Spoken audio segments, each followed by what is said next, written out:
mông đi.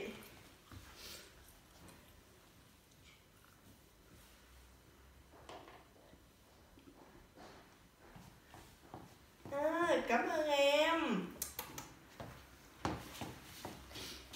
Đó. Chịu đợi. Anh dặn rồi nói gì kìa. Thấy cái tay của Quyên rồi. Kìa lại chọc anh nữa. Ăn nhà cái gì nên điên em. Ơi, ăn gì đây? Bình thường cho nó ăn đi. Giờ áo đẹp hết. Con coi đi. Nó có được chi?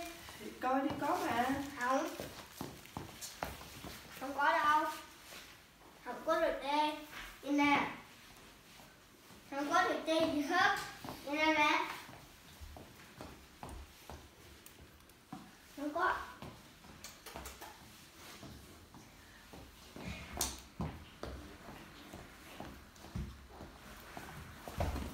Mà làm. Mà làm. Là lắc cái mông lên nè. Em đi. Lắc cái mông, lắc cái mông. Lắc cái mông nè. Lắc cái mông. Là vậy cái máy của bác đó. Cái này không phải cái gì đâu. Đó. Lắc cái mông, lắc cái mông. Mẹ. Hả? Nó có cái này đâu. Con đừng có quậy. Nè, con lắc cái mông coi. Hai sừng tôm tắt lát đi về cái tàu bù xù xinh.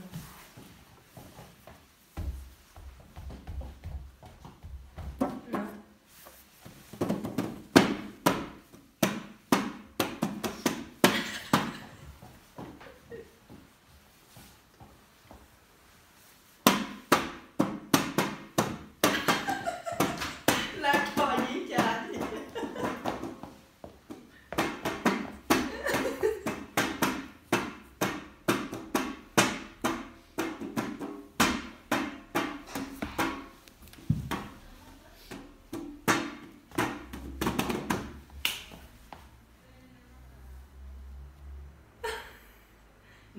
Nữa đi. Lắc cái mông kìa. Em đi lắc cái mông kìa.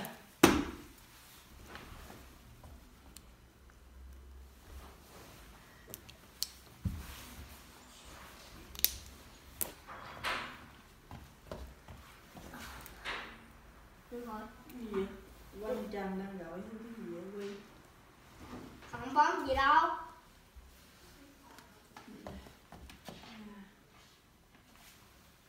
Mẹ không biết đâu.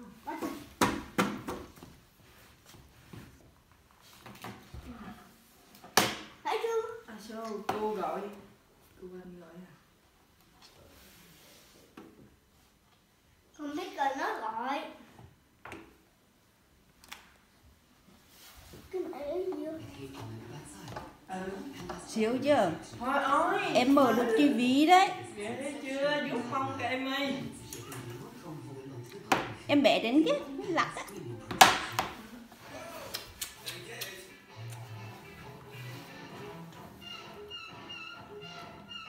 Hey Sarah, deine Haare sehen heute echt toll aus. Sie hat Highlights.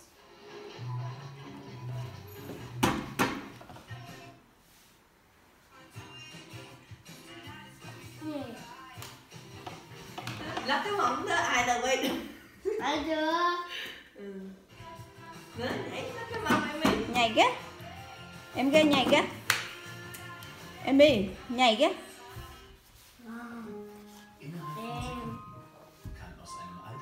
Quy cái này không giống như nhà mình đâu con. Cái này không giống như nhà mình. Thì khi giờ không giống. Chỉ nhà mình không có lắc được thôi. Exklusive Clips und Zusatzinfos rund um die Lieblingssendung. Und die Top-Nachrichten des Tages auf einen Bild. Außerdem Thôi thì lắc hết đi. Thôi thì đã đi lắc rồi đi. jetzt den Button drücken.